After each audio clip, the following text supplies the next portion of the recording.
मैं बिहार के पटना के पास के गांव में रहती हूँ। मेरी उम्र 35 साल है। बिहार में ज्यादातर महिलाएं साड़ी पहनती हैं और मैं भी साड़ी पहनती हूँ। मैं एक घरेलू, शादीशुदा औरत हूँ।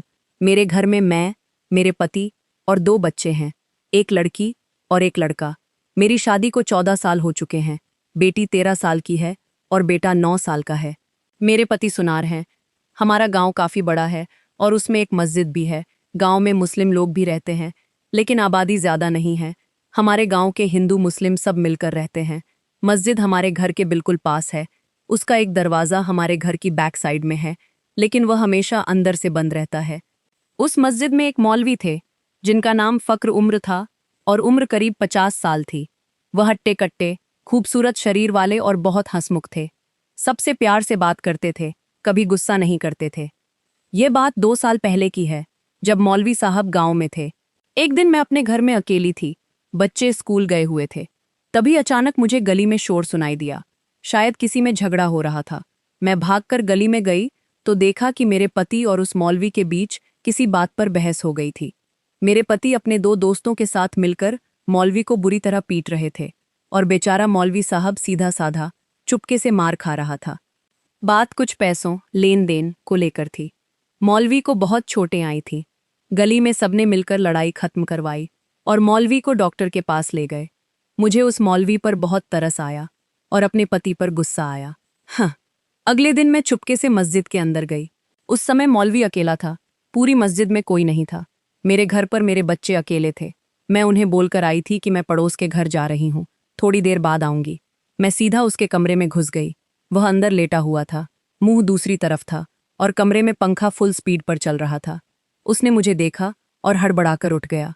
बोला, भाभी जी, आप कब आईं? मैंने देखा नहीं और ना ही आपने आवाज़ दी। वह धोती पहनने लगा और बोला, आइए, बैठिए। क्या पिएंगे, चाय या शरबत? मैंने कहा, कुछ नहीं, और मैं अंदर आकर कुर्सी पर बैठ गई। मैंने कहा, मैं आपसे माफ़ी मांगने आई हूँ, अपने पति की तरफ से। उन्होंने आपके साथ बहुत गलत किया है।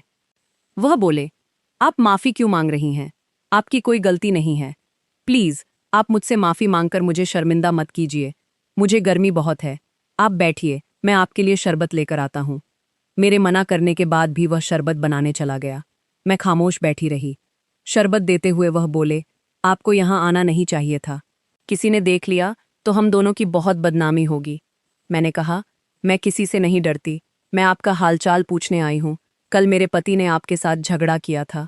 फिर हम दोनों बातें करने लगे। मौलवी का ध्यान बार बार मेरी तरफ जा रहा था। मैं उनकी नज़र समझ गई थी। जानबूझकर मैंने साड़ी का पल्लू खिसकाया और वह इशारा समझ गए।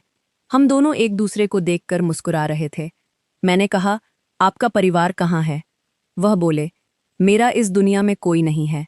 बीवी काफ़ी साल पहले मर गई। 2 बेटे हैं, वो सऊदी अरब में रहते हैं। मैंने देखा कि मौलवी के सिर पर चोट लगी थी। मैं उठी और उनके पास जाकर चोट देखने लगी, जानबूझकर। मैंने कहा, कोई बात नहीं, चोट जल्दी ठीक हो जाएगी। जब मैंने कोई रिएक्शन नहीं दिया तो उनका हौसला बढ़ गया, क्योंकि मैं खुद यही चाहती थी। दोपहर का वक्त था, किसी के आने का खतरा नहीं था। थोड़ी देर बात करने के बाद मैं उठी और जाने लगी तो मौलवी बोले, फिर कब आओगी? मैंने कहा, कल आऊंगी, पीछे वाला दरवाज़ा खुला रखना। वह बोले, ठीक है। फिर जब भी मौका मिलता हम बात करते। वह पीछे वाला दरवाज़ा खोल देता और मैं चुपके से अंदर जाती। धीरे धीरे हमारे बीच करीबी बढ़ती गई। एक दिन मौलवी ने कहा, अपने पति को छोड़कर मुझसे शादी कर लो। मैंने कहा, नहीं, यह नहीं हो सकता। मैंने उसी लड़के को जन्म दिया था। अब 1 साल हो गया है, लेकिन मौलवी गांव से पता नहीं कहाँ चला गया और न ही कभी वापस आया।